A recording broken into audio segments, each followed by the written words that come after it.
thank you very much for joining us. Always a pleasure.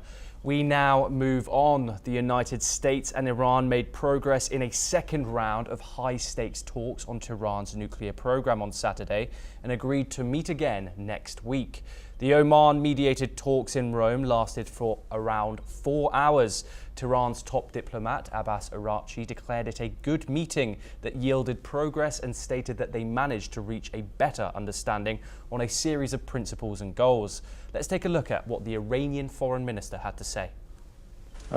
در ادامه جلسه گذشته این بار هم جلسه خوبی بود و میتونم بگم که رو به جلو هست مذاکرات.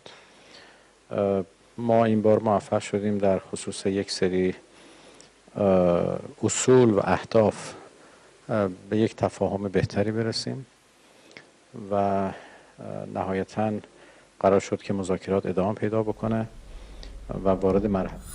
Iran's foreign ministry spokesperson Email Bakwai said that the parties have agreed to resume indirect talks at a technical level over the next few days and subsequently continue at the level of 2 senior negotiators next Saturday on April the 26th. The Foreign Ministry of Oman, which is mediating the nuclear negotiations between the United States and Iran, said the two sides were seeking an agreement that guarantees the Islamic Republic does not possess nuclear weapons. Oman also said that the third round would be in Muscat, returning to the site of the first talks a week ago.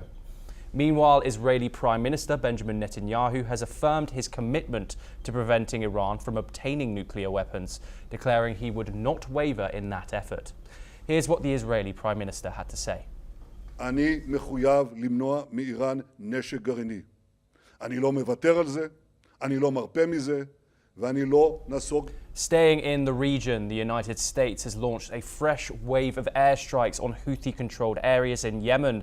At least 3 people were killed and 4 injured in strikes on El Sana's Al Tara, Bani Mata and Al Safia districts. The US also hit Hodeida's port and airport with 13 airstrikes, just days after a deadly raid on the Ras Isa oil port that killed at least 80 and wounded over 150. CENTCOM says the attacks aim to weaken the Houthis' fuel supply and revenue. The strikes follow repeated Houthi attacks on the Red Sea shipping, which the group claims are in support of Palestinians in Gaza. Despite mounting casualties, the Houthis have vowed to continue their operations. UN Secretary General Antonio Guterres says he is gravely concerned by the rising death toll.